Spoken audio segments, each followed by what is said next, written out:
Data, visit 11alive.com/COVID numbers. We'll be starting in approximately 5 minutes. 5 minutes. Thank you, ma'am. Give us about 5 minutes. Yeah. Please, everybody, make sure your phones are on vibrate. Yes, ma'am. All right, we're good. Thank you, sir. Hey, Kim, I'm gonna need you. Sure. What's good? Thanks, sir. Appreciate that.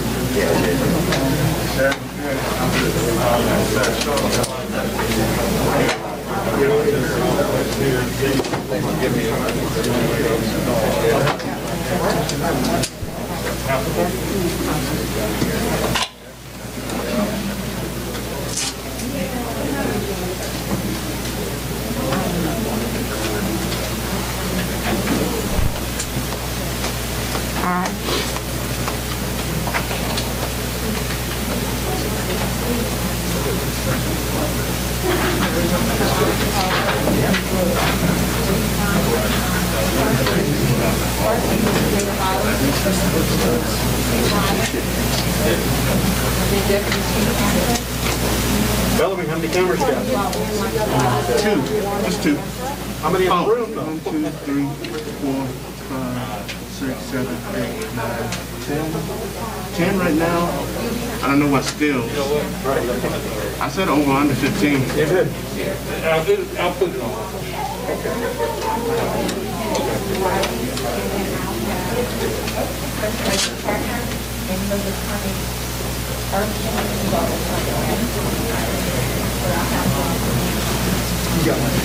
I do, yes, looks good.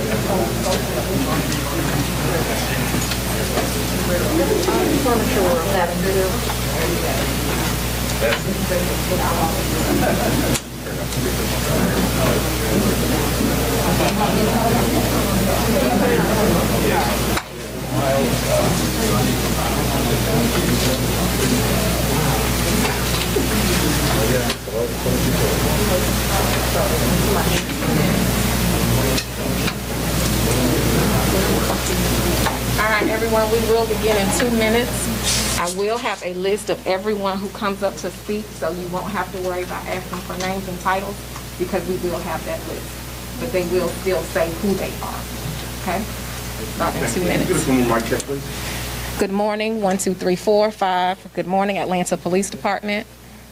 Thank you. Everyone good? All right, give us 2 minutes.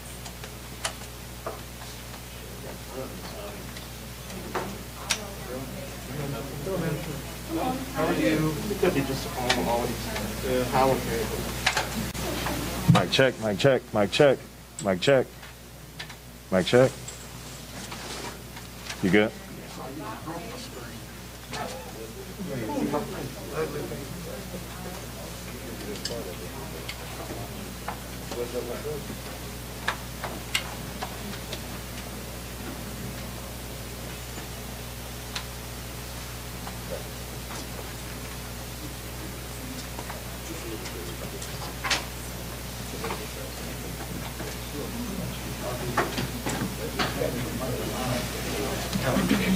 Which one?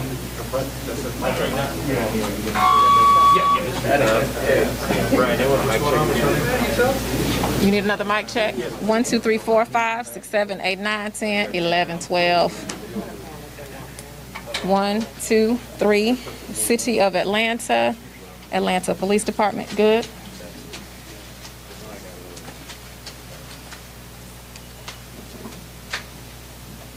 Excuse me.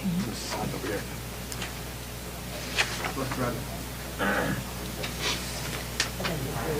All right, thank you, appreciate it. Good morning, everyone. Is everyone ready? Of course, you're here at the Atlanta Police Department. We're here to discuss a recent homicide that took place in the city of Atlanta as well as Woodstock. This press conference will start off with the mayor of the city of Atlanta, Mayor Keisha Lance Bottoms. Thank you. Mayor Bottoms.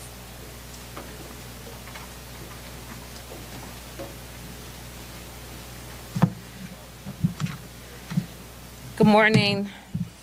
Good morning, everyone. I'd first like to begin by offering my condolences To the family, friends, and colleagues of those who were killed and injured on yesterday, I can't say enough about the seamless coordination of law enforcement, many of whom you will hear from this morning. We have joining us Chief Rodney Bryant from the Atlanta Police Department, Deputy Chief Charles Hampton from the Atlanta Police Department, Lieutenant Mark Rowley from the Georgia State Patrol, Sheriff Frank Reynolds from the Cherokee County Sheriff's Office, Captain Jay Baker from Cherokee County Sheriff's Office, FBI Special Agent in Charge Charles Hacker, Kurt Erskine, Acting U.S. Attorney for the Northern District of Georgia. You won't hear from all of them, but you will hear from some of them this morning to provide additional details. Yesterday was a tragic day across our state. As many of you all know, there were several victims who were tragically killed on yesterday, and our thoughts and prayers remain with those families. Whether it's senseless violence we've seen play out in our streets or more targeted violence like we saw on yesterday, a crime against any community is a crime against us all. I've been in contact with the White House. I spoke with someone last night and again this morning. Of course, President Biden offers his full support and concern to our great state, and the White House has offered to support us with any additional resources and support that we need as we continue not just this investigation, but as we continue to deal with the spike in crime that we have seen since this pandemic began. Again, the coordination of law enforcement was spectacular on yesterday. This was a tragic day with many victims, but thankfully the suspect was quickly apprehended. And as I was talking with Special Agent in Charge Chief Hacker as we were coming in, he was sharing that he's not had better coordination with the Atlanta Police Department than he has had as of late. And certainly we thank the State Patrol, Cherokee County, and I believe it was Crisp County, where the suspect was apprehended, and all of our partners and stakeholders throughout the state who assisted with this the apprehension of this suspect. I will now turn it over to Chief Bryant to share additional information, and we will hear from our other law enforcement representatives to share more details on what happened on yesterday and where we stand today. Thank you, Madam Mayor.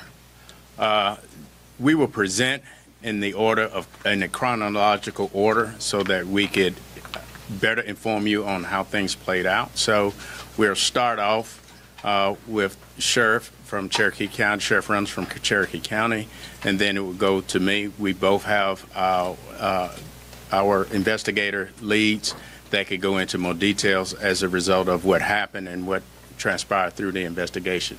I think that it's important that we first acknowledge the fact, I know that we've received a number of calls about, is this a hate crime? We are still early in this investigation. So we cannot make that determination at this moment. Again, we are very early in this investigation. Even though we have made an arrest, there's still a lot more work to be done. And so with that being said, I just wanted to make sure that I know that that's going to be a concern and that you were probably asking that of many of us. We are just not there as of yet.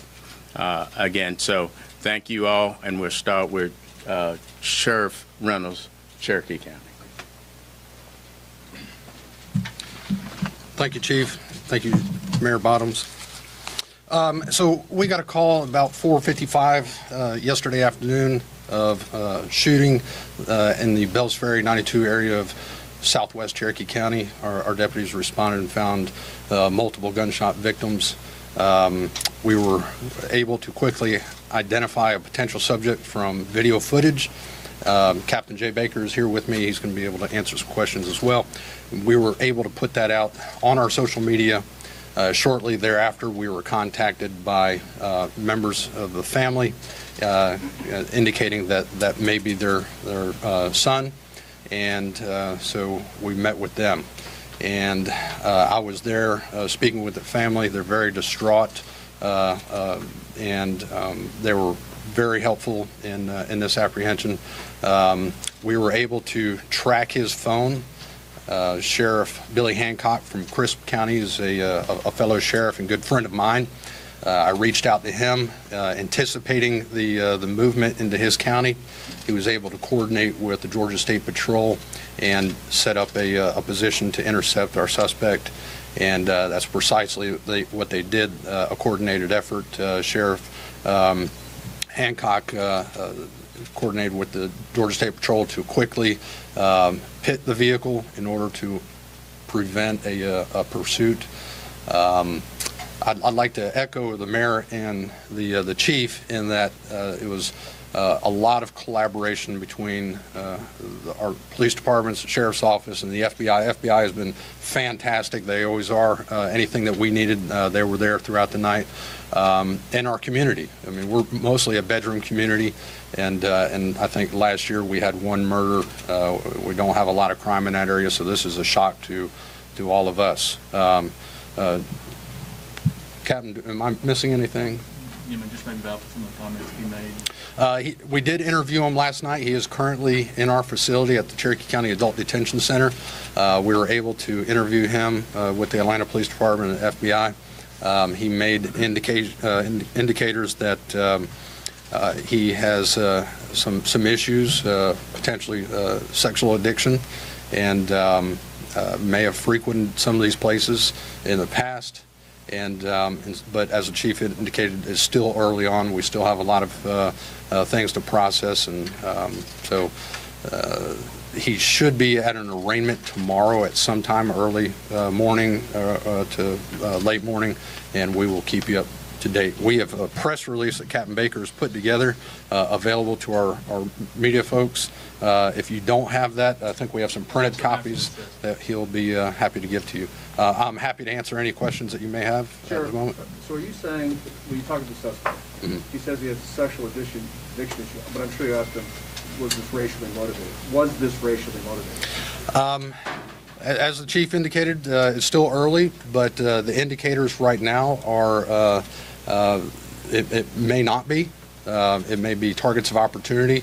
Again, we believe that he frequented these places in the past, and may have been lashing out, and part of that is in your media packet as well. But the working theory is a sexual addiction issue rather than a racial profile. During our interviews, we asked that specific question, and that did not appear to be the motive. For questions till the end, please. Yes. Let us get through Thank you. the press conference, and then we'll answer any questions. Thank you, ma'am. I appreciate that. I'll turn it over to the next person.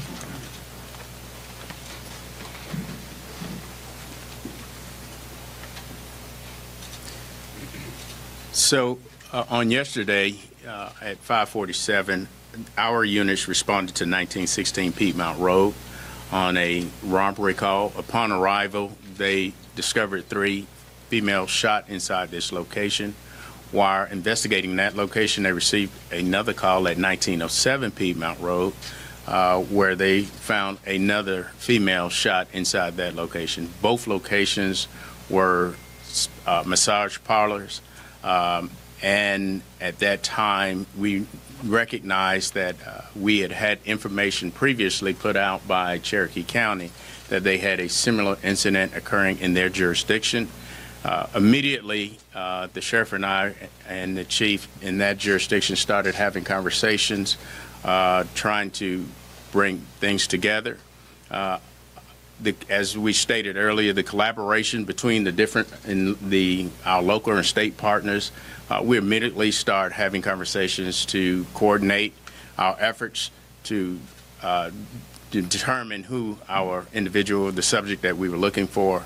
I'd be remiss if I didn't acknowledge the quick response of the sheriff department identifying, getting their photo and putting that picture out so that we could get a quicker response in identifying the person that was the suspect in this type of incident.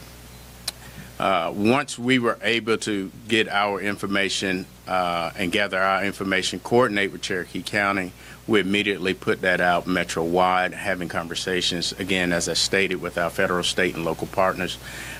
All immediately asked what they could do. All resources immediately started getting involved so that we could bring this to a quick closure. And from that, I'll turn it over to Georgia State Patrol, who concluded with the arrest. Good morning.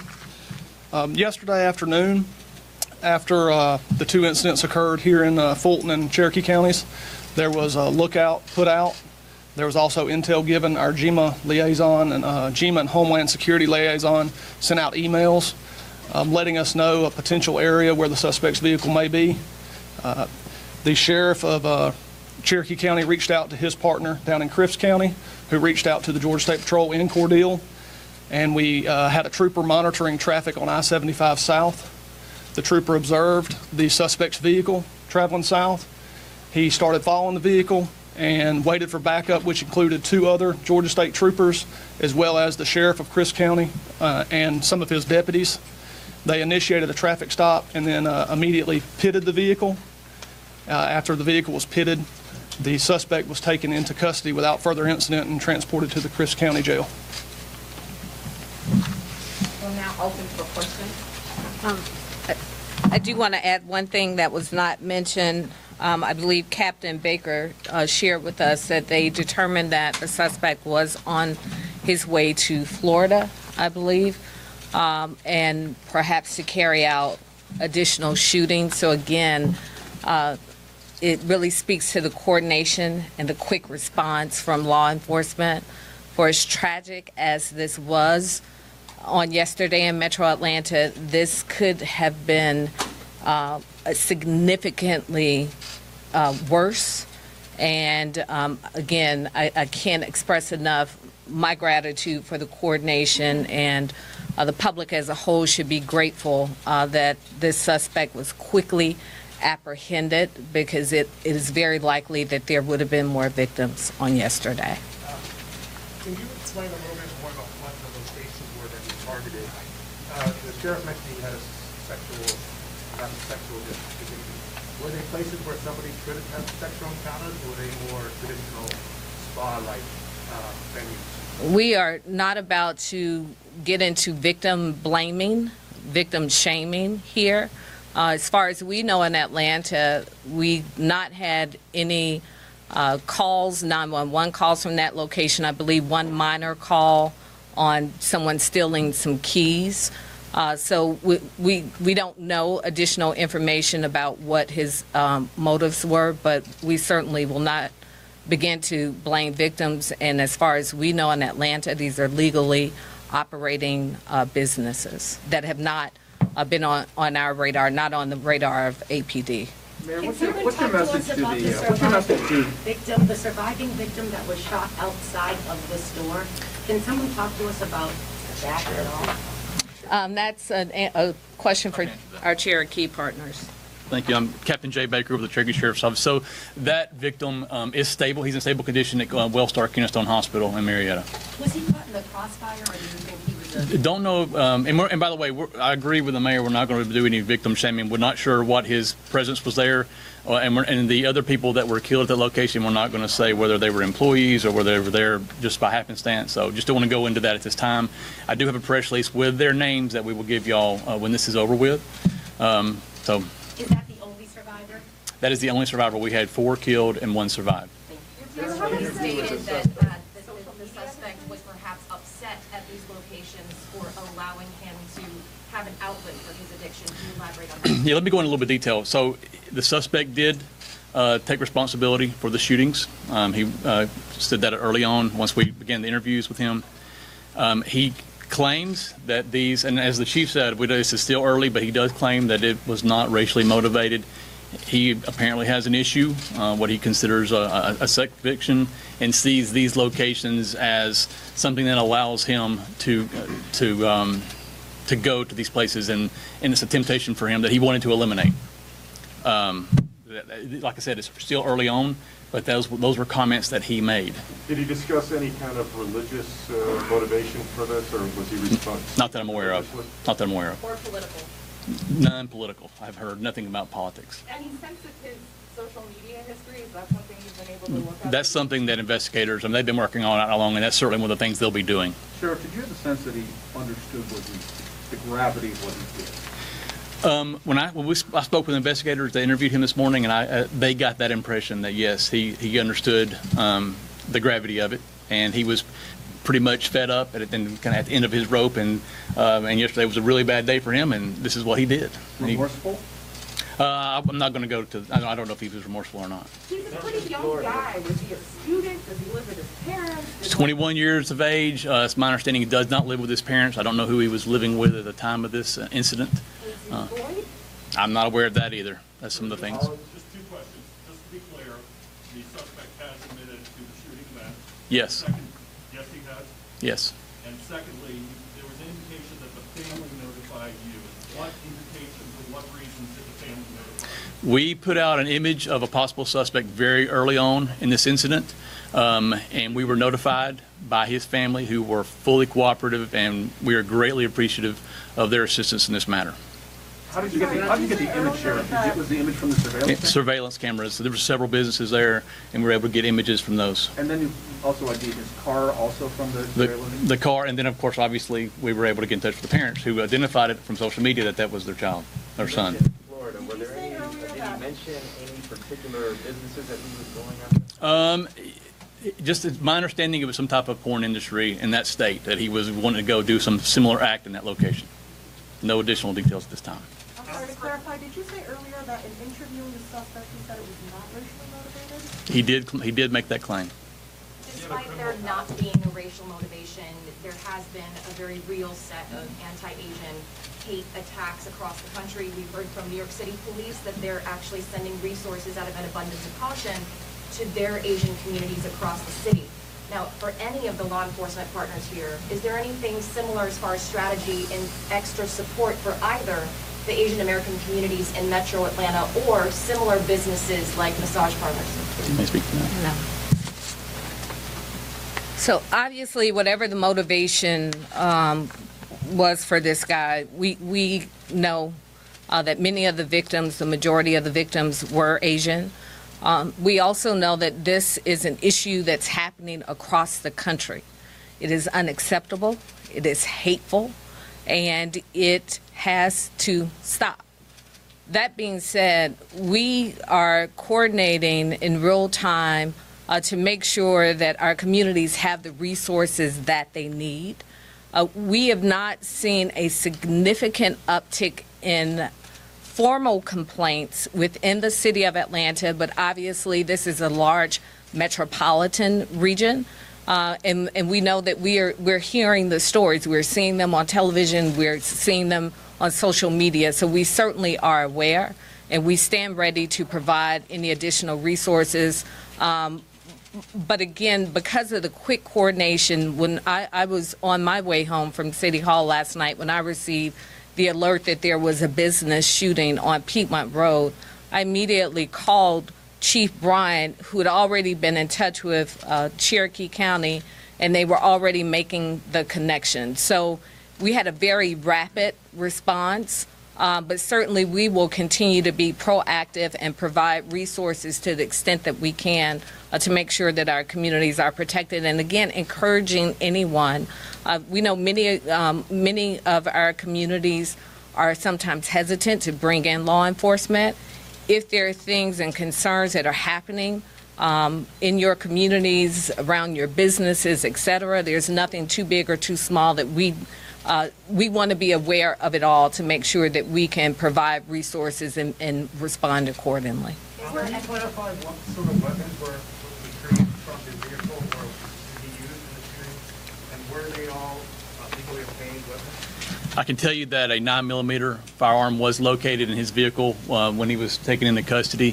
Whether it was legally obtained will be one of the things that our investigators will be looking into.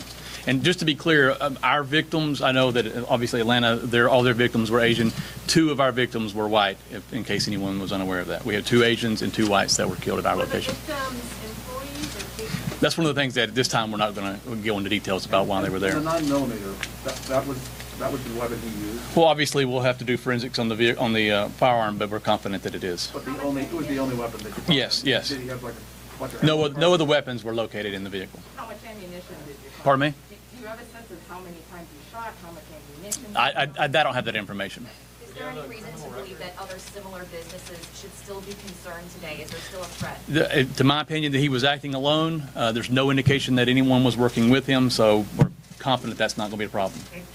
Sir, can you clarify, you said he was on his way to Florida, where you believe that you and the mayor said that you believe he would have engaged in additional acts of violence against similar businesses? He made a comment to that effect, that he was headed to Florida and that he was going to do similar acts in that state. And the issue was that he wanted to destroy what had been tempting him? It sounds to me like these locations, he sees them as an outlet for him, that some things that he shouldn't be doing, and that an issue with porn, and that he was attempting to take out that temptation. And he had visited both of those locations before? Pardon me? He had visited both of those locations? I'm unaware if he had been to those specific locations. One more? Anybody? What was the conversation like with his family? Is there anything you can share about that? I don't want to go into details other than to say that we are really appreciative of the family. Without them, this would not have happened as quickly as it happened. They were very supportive, and certainly this was difficult for them. Did he resist at all during the ride? No, he did not resist. Mental health. Thank you. Thank y'all. Thank you. And by the way, I'll bring out our press release and put it out here for y'all shortly. Someone left their eyeglasses. The chief. That's me. It might be. Glasses. Maybe Sheriff. I'm going to go over the list of who spoke in the order that they spoke, if you're ready. And I'll have the spelling will be on the table, but it's not necessarily in the order that they spoke in. Of course, the first person to speak was Mayor Keisha Lance Bottoms. The second was Chief Rodney Bryant of the Atlanta Police Department. The third person was Sheriff Frank Reynolds of the Cherokee County Sheriff's Office. Fourth person was Lieutenant Mark Riley of the Georgia State Patrol. And fifth was Captain Jay Baker of Cherokee County Sheriff's Office. Mark Riley. And I'll have the list over on the table. It's just not in the same order, but the names are on the list. Thank you all. We will have someone to escort you out, so please don't leave the building without an escort. Thank you. How are you? I'm well.